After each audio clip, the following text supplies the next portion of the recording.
ድል ከመምጣቱ ገና ቀደም ብሎ በ17ኛው በ18ኛው መቶ ክፍለ ዘመን ጎንደር ምን ነበረች? ብዙ ጀግኖችን ስታፈራ ነበረች።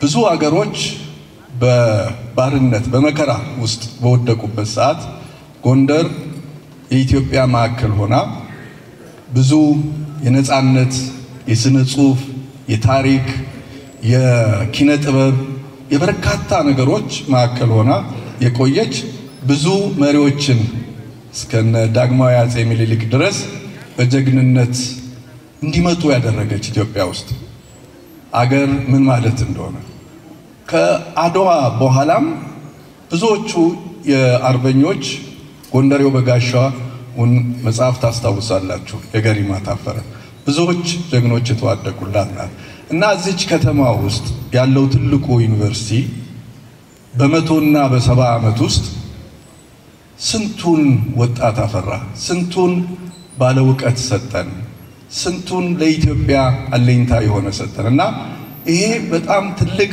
ቀን ነውና እዚህ ቀን ላይ መገኘት በጣም ደስ ስላለኝ እሱን ልገልጽላችሁ እወዳለሁ።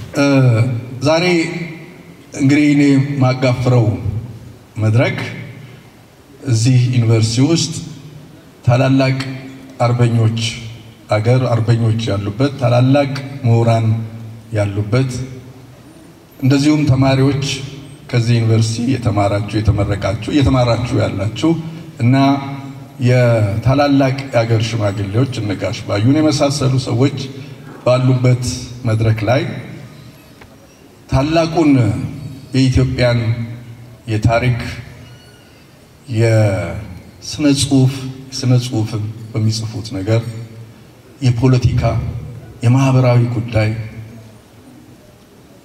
አዋቂውን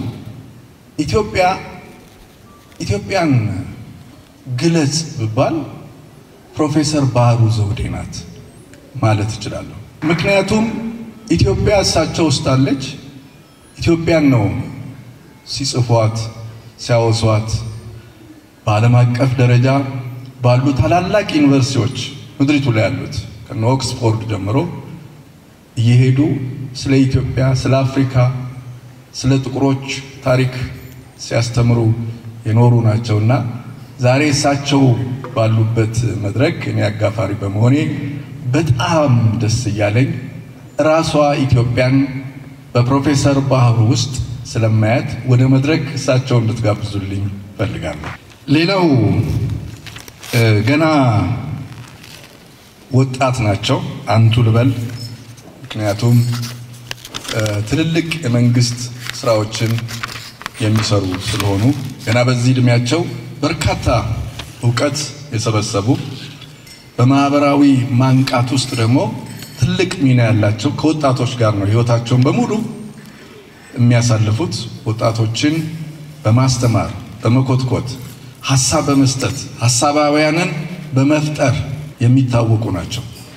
ገና ከወጣትነታቸው ጀምሮ በልዩ ልዩ ታላላቅ ተቋማትን የስልጠና ተቋማትን በማቋቋም እየሰሩ ብዙ ለውጥ ያመጡ አሁን ደግሞ በህዝብ ተወካዮች ምክር ቤት የመንግስት ዋና ተጠሪ ሚኒስትር ሆነው በማገልገል ላይ ያሉትን አቶ ምረቱ ዶክተር ምረቱ ሻንቆን ዶክተር ምረቱ በጣም ጎበዝ ወጣት አንደበተ ርቱዕ እሳቸውን ወደ መድረክ ጋብዙልኝ። ሌላው በኢትዮጵያ ስነ ጽሑፍ ውስጥ በተለይ አሁን ላሉ አንጋፋም ሆኑ ወጣት ደራሲያን ብዕራቸውን ከመጽሐፍ ጋር ሲያገናኙ የአርትዖት ስራ ኤዲቲንግ የሚሰራላቸው ሐሳባቸውን በተለያዩ ነገሮች የሚያቃናላቸው ምንም ነገር ሳይፈልግ ከነሱ ብዙ ወጣቶችን እና አንጋፋዎችን እየኮተኮተ የኢትዮጵያን ስነ ጽሑፍ ያቃና እንደገናም ደግሞ በአዲስ አበባ ዩኒቨርሲቲ መምህር ነው። ስነ ጽሑፍን የስነ ጽሑፍና የአርት ታሪኮችን ሂስትሪዎችን የሚያስተምር ዶክተር ገዛኸኝ ጸጋው ወጣቱ ባለሙያን ወደ መድረክ ጋብዘዋለሁ። ዛሬ ትልልቅ ሐሳቦችን ነው እዚህ ዩኒቨርሲቲ ውስጥ ምናንሸራሽረው 20 ደቂቃ አላቸው ታላላቆቹ ምሁራን እዚህ ከፊታችሁ የሚገኙት ኤሜሬትስ ፕሮፌሰር ባህሩ ዘውዴ ከሁሉ አስቀድሜ ሪሊ ማለት የምፈልገው ለዚህ አንጋፋ ዩኒቨርሲቲ እንኳን 70ኛውና 100ኛው ዓመት አደረሳችሁ የስኬት ዘመን ነው እና ይሄ ስኬት ዘመን ደግሞ ወደፊትም እንደሚቀጥል ተስፋ አደርጋለሁ። አሁን ዩኒቨርሲቲው እንደ ሌሎች ዩኒቨርሲቲዎች ሁሉ መስቀለኛ መንገድ ላይ ነው ያለው። ምክንያቱም ራስ ገዝ እየሆነ የሚሄድበት ጊዜ ስለሆነ እድሉንም ተግዳሮቱንም ተጠቅማችሁ ተግዳሮቱንም ተወጣችሁ ይሄን ስኬት ተከተላላችሁ ብዬ ተስፋ አደርጋለሁ። አርስቱ የኔ አርስት አክቹአሊ አድዋና የአድዋ ድልና ፓን አፍሪካኒዝም ነው። አድዋ ድል ማለት ኢትዮጵያዊነት ነው። ስለዚህ ብዙም አይረቅም፣ ግን ትንሽ ቀረብ እንዲል ለእለቱ ለሁነቱ ለዝክሩም እንዲ ቀረብ እንዲል የአድዋ ድልና ፓን አፍሪካኒዝም በሚል መልክ ቃኝቸዋለሁ። ከቅርብ ሲንክ 2 ሳምንት የዛሬ 2 ሳምንት ገደማ ይሁን እንደዚህ ገደማ በአፍሪካ አዳራሽ አንድ ትልቅ ክስተት ተፈጥሮ ነበር። ምናልባት ታስታውሳሉ ይሆናል። በዛ መድረክ ላይ ብዙም ስሜት የሚቀሰቅሱ ንግግሮች የማይሰሙበት መድረክ ላይ አንዲት ወይዘሮ እንደ ኤሌክትሪክ የሚነዝር ንግግር አድርገው ነበር። አድዋ የአድዋ መንፈስ the spirit of አድዋ በሚል እና በእውነቱ አዲስ ድባብ ነው የፈጠረው። ለእንትኑ ለዛ ስብሰባ አዲስ ድባብ ነው የፈጠረው። የአድዋ መንፈስ በሳቸው እንዳቀረቡት አንድነት አንዱ ትልቁ እንትን አንድነት ነው። የኢትዮጵያ ብቻ ሳይሆን የአፍሪካውያን የጥቁር ሕዝቦች አንድነት በሚል እና የዓላማ ጽናት ያንን መልእክት ነው ለማስተላለፍ የሞከሩት እና በተለይ ደግሞ እሳቸው የመጡባት ሀገር ባርቤዶስ ከኢትዮጵያ ጋር የተለየ ትስስር ያላት ሀገር መሆኗንም ጠቁመዋል። በምታውቋቸው የፎርድ ቤተሰብ በተለይ የልዕልት ዘነበ ወርቅ ትምህርት ቤት የሚባለውን ያቋቋመችው የአርኖልድ ፎርድ የሚባል ከባርቤዶስ ተወላጅ የእሱ ሚስት ነበረችና ያምንን ትስስሩን ገልጸውታል። እኚህ ወይዘሮ መቼም ከዚህ በፊትም የሰሩት ብዙ ነው፣ ወደፊትም ብዙ የሚጠበቅባቸው ናቸው። ከዚህ በፊት ትልቅ ስራቸው ከኮሎኒያሊዝምን እትብት ለመበጠስ ያረጉት ትልቅ ተጋድሎ ነው። ይኸውም ባርቤዶስ ነጻ ትሆን እንጂ በእንግሊዝ ዙፋን ስር ነበረችና ይህ ነገር መበጠስ አለበት ብለው ባርቤዶስን ሪፐብሊክ ነው ያደረጓት። ወደፊትም ደግሞ ምናልባት ብዙ ሰዎች እንደሚገምቱት አንቶኒዮ ጉተረስን ሰክተው የተባበሩት መንግስታት ድርጅት ዋና ጸሐፊ ለመሆን የሚያስችል ብቃት አላቸው የሚል ትላለ እና እንግዲህ እሳቸው ይሄንን ያሉት ለምንድን ነው?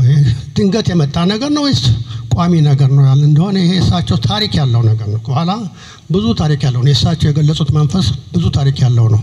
ምክንያቱም ከአድዋ ድል በኋላ ከኢትዮጵያ ባላነሰ ሁኔታ አንዳንዴም በበለጠ ሁኔታ ማለት ይቻላል በጥቁሩ ዓለም ነው ያስተጋባው እና ቅኝ አገዛዝ ለአፍሪካ የተደገሰላት ዕጣ ፈንታ መሆን እንደሌለበት አፍሪካ ነፃ መሆን እንደምትችል በነፃነት ራሷን ማስተዳደር እንደምትችል የተከሰተበት ስለሆነ ለሁሉም ጥቁር ሕዝብ የሚያነቃቃ ደወል ነበር። በአፍሪካም በአሜሪካም በካሪቢያን በተለይ ካሪቢያን በጣም ብዙ ያስተጋባ እንትን ነው እና የአድዋ ድልን ተከትሎ የምኒልክና የኢትዮጵያ ዝና በጥቁር ዓለም በጠቅላላ ተናኘ። ብዙ ቲያትሮች፣ ግጥሞች፣ ድርሰቶች ሁሉ ተጽፈዋል። እኛ ሀገር ከተጻፈውም የበለጠ ማለት ይቻላል እንደው እና አንዳንዶቹ እንደውም ስማቸውን ትተው የአድዋ ጀግኖችን ስም ሁሉ እስከ መውሰድ የደረሱ ነበሩ። ለዚህም በጣም ጥሩ ምሳሌ ሆነው አንድ ዊሊያም ቶማስ ግሪፊስ የሚባል የካሪቢያን ተወላጅ ከዛን ጊዜ በኋላ ስሙን እናት አባቱ ያወጡለትን ስም ትቶ ራስ መኮንን እየተባለ ሲጠራ ነው የኖረው እና ይሄን ያህል ነበር ያስተጋባ ማለት ነው። እንግዲህ ይሄም ደግሞ ራሱ ከኋላ ታሪክ አለው። ከኋላ ያለው ታሪክ ምንድነው? ከሃይማኖት ጋር የተያያዘ ነው። እንደምታውቁት በመጽሐፍ ቅዱስ ኢትዮጵያ ደጋግማ የምትጠቀስ ሀገር ነች። እንደውም ኢትዮጵያ ታበጽሕ እደዊሃ በእግዚአብሔር የሚለው የኛም በቀድሞ ጊዜ እንደ ብሔራዊ መፈክር የነበረው በመጽሐፍ ቅዱስ ላይ ጎልቶ የሚታይ ነውና በተለይ ጭቆና፣ የዘር መድሎ፣ ግፍ በበዛባቸው ጥቁር ሀገሮች ደቡብ አፍሪካና ካሪቢያን ደሴቶች በሰሜን አሜሪካ ይሄ ኢትዮጵያ የሚለው እንትን ከፍተኛ ተቀባይነት አግኝቶ እኛ የነጮች ቤተክርስቲያን አባል ከምንሆን ለምን የራሳችን ቤተክርስቲያን አንፈጥርም ብለው ኢትዮጵያኒስት ወይም ኢትዮጵያኒዝም የኢትዮጵያዊነት ንቅናቄ ተካሂዶ የራሳቸውን ቤተክርስቲያን በሚፈልጉት መልክ ቀርጸው በዛም ደግሞ የስሙን ሲሰይሙ ደግሞ የኢትዮጵያን ኦርቶዶክስ ቸርች ኢትዮጵያን ኮፕቲክ ቸርች እያሉ በካሪቢያን ደሴት በጃሜይካ በኒውዮርክ ሃርለም የጥቁሮቹ መኖሪያ ሁሉ የሚደረግ ነበርና የአድዋ ድል ይሄንን የበለጠ አጎላው እንጂ ቀደም ብሎም የነበረ ነው ለማለት ነው። እና በዚህ ምክንያት እንግዲህ አሁን ከአድዋ በኋላ ብዙ ትስስር ጉብኝቶች ካሪቢያኖች ወደ ኢትዮጵያ መምጣት ኢትዮጵያውያንም በኋላ ወደ ሰሜን አሜሪካም ወደ ካሪቢያን የመሄድ ጉብኝት መለዋወጥ ሁሉ ተጀመረ። የመጀመሪያው ጎብኚ በአድዋ ማግስት ማለት ይቻላል ቤኒቶ ሴልቬን የሚባል የሃይቲ ተወላጅ ሃይቲ እንደምታውቋት የራሷ ታሪክ ያላት ናት። ኢትዮጵያ የመጀመሪያው የጥቁር አድዋ የመጀመሪያው የጥቁር ህዝቦች ድል ይባላል እንጂ እውነቱን ለመናገር የመጀመሪያው የጥቁሮች ድል ሃይቲ ነው የተመዘገበው። ፈረንሳዮችን በማሸነፍ ነፃነታቸውን ያገኙበት እና ሃይቲና ኢትዮጵያ ደግሞ የበለጠ ትስስር የፈጠሩበት ዘመን ሆነ ከአድዋ በኋላ። እና ቤኒቶ ሴልቬን የሚባለው ይሄ አድዋ እንደሰማ ምኒልክን ማየት አለብኝ ብሎ መጥቶ ከምኒልክ ጋር ተገናኝቶ ከዛም አልፎ በፈረንጆች አቆጣጠር በ1900 በተካሄደው የመጀመሪያው የፓን አፍሪካ ጉባኤ ምኒልክን ወክሎ ኢትዮጵያና ምኒልክን ወክሎ በጉባኤው ተሳትፎ ለመሳተፍ በቃ። እንግዲህ ይሄ የፓን አፍሪካን ጉባኤ በ1900 እንደ አውሮፓ አቆጣጠር የተጀመረው የመላ አፍሪካውያን ወይም ፓን አፍሪካን ጉባኤ ሄዶ መጨረሻ ላይ የአፍሪካን ድርጅት የሚመሰረት ነው። ረጅም ሂደት ነው ያለው። ብዙ ጉባኤዎች ተካሂደዋል። በተለይ አምስተኛው ጉባኤ ማንቸስተር የተካሄደው በ1945 እንደውም ጉባኤዎቹን ከአውሮፓና ከአሜሪካ ወደ አፍሪካ ያመጣበት እንትን ነውና ከዛ በኋላ ነው እንግዲህ አፍሪካናይዝድ ወይም አፍሪካዊ የበለጠ ፓን አፍሪካኒዝም የበለጠ አፍሪካዊ የሆነ ከሰሜን አሜሪካና ከካሪቢያን እንደውም ወደ ኢትዮጵያ ወደ አፍሪካ እየመጣ መጨረሻም ወደ ኢትዮጵያ እየመጣ ሊሄድ የቻለው እና እነሱ የጎበኙት ነው። ሌላም ደግሞ አለ በጣም እንደውም ከመጀመሪያው አስርት በ20ኛው መቶ ዓመት መጀመሪያው አስርት ኢትዮጵያን ከጎበኙት ውስጥ ቪታሊየን የሚባል ዶክተር ቪታሊየን የሚባል የጓዴሉፕ የፈረንሳይ ቀኝ ግዛት የነበረ ተወላጅ መጥቶ የአፄ ምኒልክ ሐኪም ያን ጊዜ አፄ ምኒልክ ታመው ሐኪሞች የሚራራሩበት ጊዜ ነበር። የእንግሊዝ ሐኪም ነበር፣ የጀርመን ሐኪም ነበር። ፈረንሳይን ወክሎ የሚያክማቸው እሱ ነበር። በጣም ከመቅረቡ የተነሳ እንደውም የባቡር ሀዲዱን ውል ለሱ ነው የሰጡት። የመጀመሪያውን ሳይሆን ሁለተኛውን። የመጀመሪያው ብዙ ጣጣ በስቶበት ብዙ ምሳንትን ስላላለ ለሱ ሰጥተውት ያው እሱ እና የፈረንሳይ መንግስት ባደረጉት ርብርብ መጨረሻ ላይ ባቡር ሀዲዱ አዲስ አበባ ደርሶ ያው ኢትዮጵያ በባቡር ከዓለም ጋር መገናኘት ቻለች። እና ይሄን ያህል እንትን ባጸፋውም ኢትዮጵያውያን ወደ ካሪቢያን እየሄዱ ከካሪቢያን እና ወደ ሰሜን አሜሪካ ጥቁሮች ጋር የመገናኘት ተከታታይ ክስተቶች ነበሩ። የመጀመሪያው ከንቲባ ገብሩ ታውቋቸዋላችሁ። ከንቲባ ገብሩ ደስታ ጀርመንኛም ብዙ ቋንቋ መናገር የሚችሉ አንጋፋ የሆኑ ምሁር በ20ኛው መቶ ዓመት ከተፈጠሩት ምሁሮች በአንጋፋነት የሚጠቀሱ ምሁር ናቸው። እሳቸው በ1919 ዓመተ ምህረት የኢትዮጵያ ዴሌጌሽን አባል ሆነው እዛ ሄደው ከጥቁር አሜሪካኖች ጋር ጥብቅ ትስስር ፈጥረው እንዳውም ወደ ኢትዮጵያ እንዲፈልሱ ወደ ኢትዮጵያ እንዲመጡ ኢትዮጵያ ሀገራቸው ስለሆነች እንድትመጡ እያሉ ሁሉ የሚጋብዙበት ሰነዶች ሁሉ አሉ። ከዛ በኋላ ነው እንግዲህ አፍሪካን አሜሪካውያን በተከታታይ በተለያየ መንገድ በአስተማሪነት በሙዚቃ ጨዋታ በአብራሪነት በአውሮፕላን አብራሪነት ሁሉ ጣሊያን ከመምጣቱ በፊት ማለት ይቻላል ኢትዮጵያ መምጣት ይጀምራሉ። እና በ1933 በተለይ ራስ ደስታ ዳምጠው አሜሪካ ያደረጉት ጉብኝት በጥቁሮቹ ህሊና ውስጥ ትልቅ ቦታ ይዞ ነው የቆየው። እንደምታውቁት ራስ ደስታ ዳምጠው በ5 ዓመት የአርበኝነት ትግል በመጀመሪያው አካባቢ ከጣሊያን ጋር ሲፋለሙ ተይዘው ጉራጌ ሀገር ተይዘው ከዛ በኋላ በግፍ የተገደሉ ናቸው። እሳቸው የተገደሉ ጊዜ እሳቸውን በዚህ ምክንያት በምዕራብ አፍሪካ በአሜሪካ ከፍተኛ ስሜት ነው የተቀሰቀሰው። የመረበሽ ስሜት ነው። ግጥሞች አሁን ሊዮፖልድ ሴዳር ሰንጎር የሚባለው የታወቀው የሴኔጋል ፕሬዚዳንት የሆነው ባለቅኔ ይህን በተመለከተ እሳቸው እንግዲህ እያስመልክቶ በጣም ልብ የሚነካ ግጥም ሁሉ ጽፏል። ከዛም አልፎ ያው በሰሜን አሜሪካ ደግሞ እንደዚሁ ጆርጅ ሹለር የተባለ ጸሐፊ የኢትዮጵያ ትርክቶች በሚል መጽሐፍ የእሳቸውን እንትን ከሰቅሮና እንደዚህ አይነት ትስስር ነበር ማለት ይቻላል። እና በአጠቃላይ እንደውም አንዱ ትልቁ እንትን ምዕራፍ የምንለው በሁለቱ በኢትዮጵያና በጥቁር ዓለም መካከል ከፍተኛ ትስስር ተፈጠረ የምንለው ኢጣሊያን ፋሺስት ጣሊያን በተለይ ሙሶሊኒ እየተመራ ኢትዮጵያን የወረረ ጊዜ ነው። የአድዋን ቂም ለመበቀል ኢትዮጵያን በሚወረበት ጊዜ ከፍተኛ ቁጣ ነው የተቀሰቀሰው። ምክንያቱም ለምንድን ነው? ግልጽ ነው። ምክንያቱም እስከዛን ጊዜ ድረስ ኢትዮጵያ እንግዲህ አንድ ምልክት ነች፣ የነጻነት ምልክት፣ የኩራት የጥቁር ኩራት ምልክት ነበረች። ያንን የሚያጨልም ክስተት ነው እንግዲህ የሙሶሊኒ ወረራ። ስለዚህ ይህንን ዝም ብለን እንቀበልም በማለት ከፍተኛ ቁጣ ነው የተቀሰቀሰው። እንደውም የመጀመሪያው በጣም ልብ በሚነካ ስሜት በሚነካ መልክ የገለጸው kwame nkrumah በኋላ የጋና ፕሬዝዳንት የሆነው እንደ አጋጣሚ እሱ ወደ አሜሪካ ለትምህርት በሚሄድበት ጊዜ ለንደን ለጥቂት ጊዜ ቆይቶ ነበር። ያን ጊዜ ነው ጋዜጣ አዟሪ እየዞረ ሙሶሊኒ ኢትዮጵያን ወረራ፣ ሙሶሊኒ ኢንቬድስ አቢሲኒያ ነው የሚባለው ያን ጊዜ ስል የሚል ጋዜጣ ሳይ የዛን ጊዜ ሰማውን ስሜት በዚህ ኦቶባዮግራፊ ግለ ታሪኩ ላይ በጣም በስሜት ነው የሚገልጸው። ጊዜ ላይኖር ይችላል እንጂ ላነብላችሁ ይችል ነበር እና በጠቅላላ አሁን ያንን ሲያይ ይሄ ምዕራቡ ዓለም በሙሉ በሱ ላይ ጦርነት እንዳወጀ ነው የተሰማውና እንደዚህ አድርጎ ነው የገለጸው። እና ሌሎችም በዛን ጊዜ የነበሩ በኋላ ታዋቂ ጉምቱ የሆኑ የአፍሪካ መሪዎች ናምዲ አዚኪዌ የናይጄሪያው ፕሬዝዳንት የሆነው የመጀመሪያው የናይጄሪያ ፕሬዝዳንት፣ ጆሞ ኬንያታ የኬንያው የመጀመሪያው ፕሬዝዳንት፣ ኔልሰን ማንዴላ እነኚህ ሁሉ በዛን ጊዜ በጣም በተመሳሳይ መንገድ ቁጭታቸውንና ብሶታቸውን ነው የገለጹት።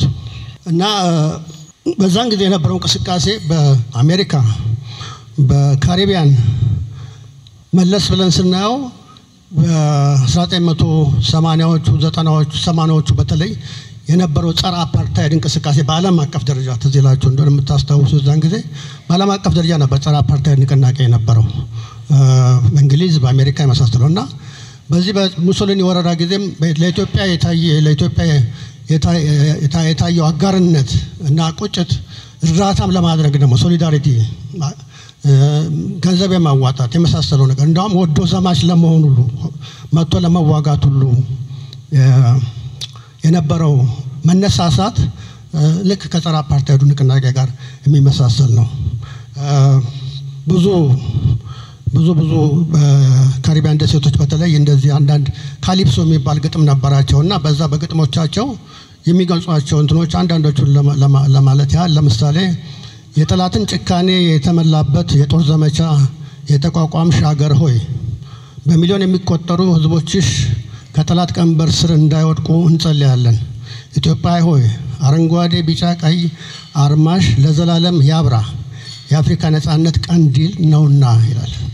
አሁን እዚህ ላይ ተመልከቱ እንግዲህ ይሄ አረንጓዴ ቢጫ ቀይ ባንዲራው እንዴት ስሜታቸውን ይነካ እንደነበረ በኋላ እንደምታውቁት አፍሪካ ሀገሮች ነጻ በሚሆኑበት ጊዜ በተለይ ምዕራብ አፍሪካ ሀገሮች በሙሉ በተለያየ መልክ እነኚህኑ ህብር ቀለማት ሶስቱን ቀለማት ነው ባንዲራቸው ያደረጉትና በዚህ ጊዜ ነው የተፈነጠቀው። እዚህ ከባንዲራው ጋር ያለው ትስስር በጣሊያን ወረራ ጊዜ ነው ተጠንሷል ይባላል ማለት ይቻላል።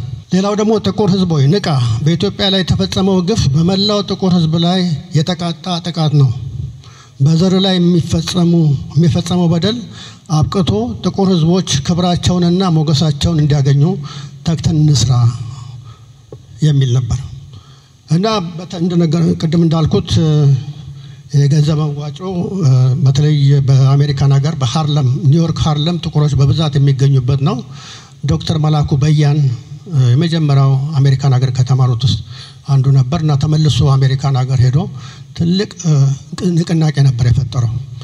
ድርጅት ሁሉ አቋቁሞ ነበር። ቮይስ እንትን ኢትዮጵያን ወርልድ ፌዴሬሽን የሚባል ለኢትዮጵያ እርዳታ የሚያደርግ ኢትዮጵያ አጋርነትን የሚገልጽ ድርጅትና ለዛ ደግሞ ቅስቀሳ የሚያገለግለው ቮይስ ኦፍ ኢትዮጵያ የሚል ጋዜጣ አቋቁሞ ነበር እና እንዳለመታደል ነው እንግዲህ መላኩ በያን ኢትዮጵያ ነጻ ስትሆን ሳይ ቀደም ብሎ በበሽታ ሞተ።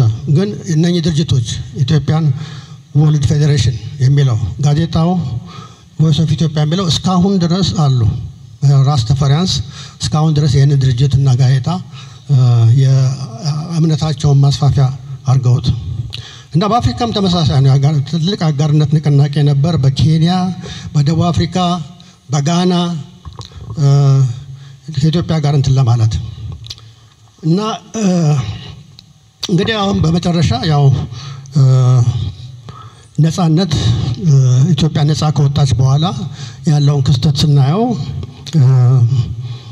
አንደኛ በራስ ተፈሪያን ሙቭመንት ከኢትዮጵያ ጋር እና ከኃይለ ሥላሴ ጋር በጣም ቁርኝት ያለው ሙቭመንት በብዛት ቀደም ብሎ የጀመረም ቢሆን በጣም የተስፋፋበትና ከዛም አልፎ በመጨረሻ ወደ ኢትዮጵያ እንዲመጡ ግብዣ ተደርጎላቸው ሻሸመኔ አካባቢ የሰፈሩበት ነው። ኢትዮጵያ ከዛ በኋላ በአፍሪካ ደረጃ ግንባር ቀደም ሚና መጫወት እየጀመረች የአፍሪካ ኢኮኖሚክ ኮሚሽን በአፍሪካ በኢትዮጵያ እንዲመሰረት ወይም በአዲስ አበባ እንዲመሰረት ታላቅ ተጋድሎ ባይዘው ቀላል አልነበረ። ምክንያቱም ከግብጽ ጋር ያው እንደተለመደው ሁልጊዜ ከግብጽ ጋር ነው ፉክክራችን። ግብጾች ለመውሰድ አስበው ነበር፣ ግን በጊዜው በነበሩት ሚኒስትሮች እና ዲፕሎማቶች ጥረት አፍሪካን ኢኮኖሚክ ኮሚሽን ህንፃ እንደሚሰራ ቃል ገብተው የአፍሪካ ኢኮኖሚክ ኮሚሽን እስካሁን ድረስ እንደምታውቁት አሁንም አዲስ አበባ ነው ያለው። ከዛ ደግሞ በ57 ዓመት ጀምሮ እንግዲህ መሰባሰብ ይጀምራሉ የአፍሪካ መሪዎች። የመጀመሪያውን ስብሰባ ያው እንደሚጠበቀው ጋና በኳሜ ንክሩማ አስተናጋጅነት ጋና ነው የተደረገው። ሁለተኛው ግን አዲስ አበባ ነው የተደረገው። ሁለተኛው 1960 በፈረንጆች አቆጣጠር አዲስ አበባ አስተናገደች። ይህ እንትን ሁለተኛው ጉባኤ አንድ ሌላም ክስተት ነበር በጣም ጠቃሚ ሆነ። ይሄው ምንድነው? በዛው አመት የኢትዮጵያ አየር መንገድ የመጀመሪያውን አህጉር አቋራጭ በረራ ያደረገበት ጊዜ ነው። ከኢትዮጵያ ላይቤሪያ ድረስ ያደረገበት ጉዞ ነው። እንግዲህ ከዛ በፊት የነበረው የአየር ጉዞ ምንድነው መሰላችሁ? ለምሳሌ ከጋና ኮትዲቯር ወይም ከአክራ አቢጃን ጎረቤት ናቸው። ከአክራ አቢጃን ለመሄድ ከአክራ ለንደን ይከዳል፣ ከለንደን ፓሪስ፣ ከፓሪስ አቢጃን። ይሄ ነበር የነበረው እና ያንን እትብት የቆረጠ ትልቅ ክስተት ነው ማለት ይቻላል። ያው እንደምታውቁት አሁን በአሁኑ ጊዜ ጠቅላላ የኢትዮጵያ አየር መንገድ የኢትዮጵያ ብቻ ሳይሆን የአፍሪካ አየር መንገድ ማለት ይቀላል። ምክንያቱም አፍሪካውን በሙሉ በአዲስ አበባ ውስጥ አልፈው ነው ወደ ሀገራቸው የሚሄዱት፣ ወይም በአዲስ አበባ አልፈው ነው ወደ ሌሎች አህጉራት የሚሄዱት እና የዚህ ማሳረጊያው መጨረሻው እንደምናውቀው ሁላችንም የ1963ቱ ታሪካዊ ጉባኤና የአፍሪካ ቻርተር መፈረም፣ የአፍሪካ አንድነት ድርጅት መቋቋም፣ በዛም ኃይለ ሥላሴ በተለይ ያደረጉት ታላቅ የአስታራቂነት ሚና። ምክንያቱም በሁለት ተከፍላ ነበር አፍሪካ፣ የካዛብላንካ ግሩፕ እና የሞንሮቪያ ግሩፕ የሚባሉ አሁኑኑ እንዋሃድ የሚሉና ቀስ ብለን እንዋሃድ የሚሉ ሁለት አንጃዎች ተፈጥረው ነበርና ሊሰነጣጠቅ በደረሰበት ጊዜ በሽምግልና ዘዴ ሁለቱን አስታርቀው የአፍሪካን ድርጅት ለማቋቋም ቻሉ እና ከዛ በኋላ የነጻነት ትግሉ ማገዝ የኔልሰን ማንዴላ ስልጣና የሚደረገ የመሳሰሉ ሁሉ አለ። ጊዜ ስለሌለ አንሄድበት። አሁን እንግዲህ መጨረሻ ላይ ለኢትዮጵያስ ያለው ፋይዳ ምንድነው? ጥቁሩ ዓለም እንደዚህ አርጎ የሚንከባከበው እንደዚህ እንዳይኑ ብለን እንትን የሚለው በነገራችን ላይ የባርቤዶስ ጠቅላይ ሚኒስትር አሁን እንትናለች እንጂ ታቦ ምቤኪ የደቡብ አፍሪካው ፕሬዝዳንት ታቦ ምቤኪ የአድዋ ጉዳይ በጣም ከሚቆጠቆጣቸው ሰዎች አንዱ ነው እና በየጊዜው እንደውም ጥናት እያደረገ ብዙ ንግግሮች ሁሉ ያደርጋል እና እኛሳ የሚለው ነገር ነው። እኛስ ምን ያህልስ አክብረነዋል የሚለው ትንሽ የሚያነጋግር ይመስለኛል። እና አድዋ እንግዲህ ተምሳሌትነቱ ምንድነው? ጊዜያዊ ልዩነትን ወደ ጎን ትቶ በአንድነት ለሀገር መነሳት ነው። ሌላ ምን ምትነው ተብሎ ያለቀ ነገር ነው። ግን ይሄ ነው። ግን በዛን ጊዜ በነበረው ሁኔታ ቀላል ነገር አልነበረም።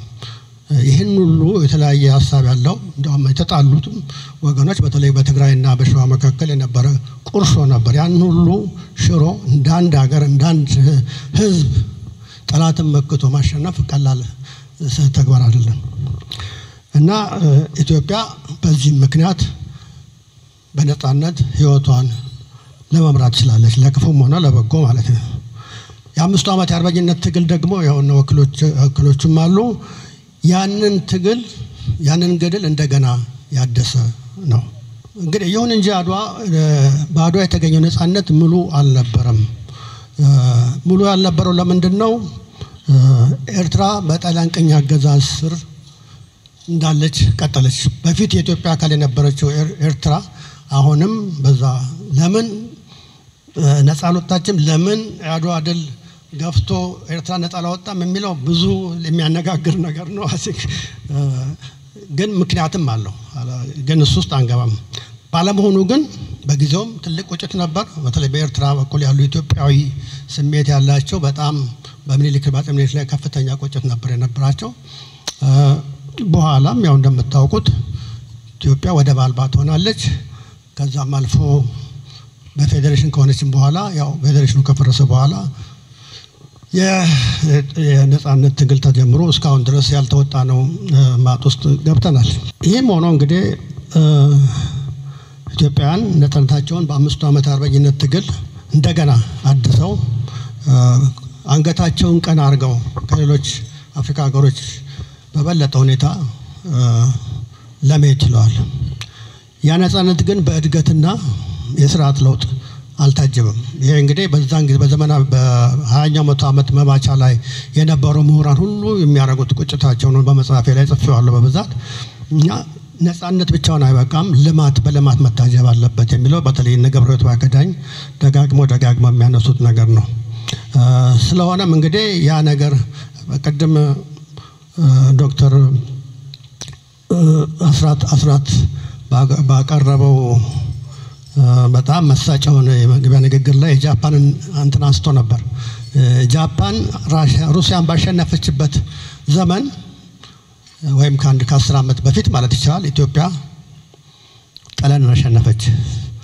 ግን ጃፓን ከዛ ድል በኋላ የት ደረሰች? ኢትዮጵያ ከዛ ድል በኋላ የት ነው ያለችው ስንል ነጻነታችን ያሁን መስዋዕትነት የተከፈለበት ነጻነት የተሟላ ሊሆን እንዳልቻለ እንገነዘባለን። በተለይ ደግሞ ከ1983 ወዲህ በአድዋ ድል ላይ የተፈጠረው ብጅታ በጣም የሚያስገርምም የሚያስደነግጥ ነገር ነው። እንደ አጋጣሚ 100ኛ ዓመት አከባበር ላይ መሪ ተዋናይ ነበርኩኝና በዛን ጊዜ የተፈጠረውን ውዝግብ ሁሉ አስታውሳለሁና የምኒልክን ሚና ለማኮሰስ መሞከር፣ ድሉን በብሔረሰብ መነጽር ለማየት መሞከር እነኚህ ፈጽሞ ከአድዋ መንፈስ ጋር የሚሄዱ አይደሉም እና አንዳንዴም ያሳፍራል። እና ተራብተ ጊዮርጊስን ወይም ባልቻን አሁን ያንን ጦርነት ያካሄዱት ያንን መስዋዕትነት የተከፈሉት በብሔረሰብነታቸው ነው ብሎ ቢባል መቃብር ውስጥ ሆኖ እንደሚገላበጥ ሬሳቸው እንደሚገላበጥ ነው የሚታየኝ እኔ። ምክንያቱም በኢትዮጵያዊነት ነው የተዋጉት በሙሉ፣ በትግሬነት አይደለም፣ በኦሮሞነት አይደለም፣ በሙሉ በኢትዮጵያዊነት ለኢትዮጵያ ነው የተዋጉት እና ይህ እየደበዘዘ መምጣቱ በጣም እንትን ነው። እርግጥ አሁን ትንሽ የሰከን የማለት ሁኔታ ይታያል። ይህ እንደሚቀጥል ተስፋ እናደርጋለን። ሌላው እንግዲህ ቋሚ መዘክር አድዋን የሚያክል ግዙፍ እንትን በታሪካዊው ቦታ ላይ ቋሚ መዘክር አለመኖር። አሁን አዲስ አበባ መሰረቱ ትልቅ ነገር ነው በእውነቱ፣ አንድ ትልቅ እርምጃ ወደፊት ነው የሚል። ግን ዞሮ ይህ መዘክር ማለት ያለበት እነኛ ታሪካዊ ተራሮች ቦታ ነው መሆን ያለበት። ደም የፈሰሰበት አጥንት የከሰከሰበት ቦታ ተሞክሯል። ከአንዴም ሁለቴም ተሞክሯል። ግን ያው እዛ አካባቢ ባለው የግጭት አባዜ ምክንያት እስካሁን ድረስ አልተሰራም። ግን አንድ ቀን መኖር አለበት እና ሰዎች ቱሪስቶች ሄደው እዛ መዘክር ከዛ በኋላ ደግሞ በእግራቸው እነኛን ተራራዎች ሁሉ እየዞሩ ለማየት የሚችሉበት እድል መፈጠር ይኖርበታል። ሌላ ደግሞ ገድሉን የሚመጥን ፊልም እስካሁን ድረስ አልተሰራ። ዶክመንታሪ አሁን ፕሮፌሰር ኃይለ ገሪማ ዶክመንታሪ አንድ ላይ ግን አድዋ ከዶክመንታሪ በላይ ነው። አድዋ እኮ ትልቅ ፊልም ሊሰራበት የሚገባ ነው እና እስካሁን ድረስ አለመሰራቱም ይሄ እንትን ማድረግ ነው። ለመደምደም ይቅርታ ትንሽ ጊዜ ፈጅቼ ወስጃለሁ መሰለኝ። አድዋ ለመላ አፍሪካውያንና ጥቁር ሕዝቦች ቀደም ብዬ በስፋት እንዳብራራሁት የኩራት ምንጭ ሆኗል። ለኛም እንደዚሁ ከኩራትም ያለፈ ደግሞ የልማት መንደርደሪያ ርካብ መሆን አለበት። የመነታረኪያ መድረክ መሆን የለበትም እና ወደፊት እንግዲህ አሁን በቅርቡ እንደታየው ትንሽ ከመናቆር አዋዜ ወጥተን ሰከን ብለን የአድዋን ድል በልማት በእድገት የበለጠ መሰረት እንደምናስይዘው ተስፋ አደርጋለሁ። አመሰግናለሁ።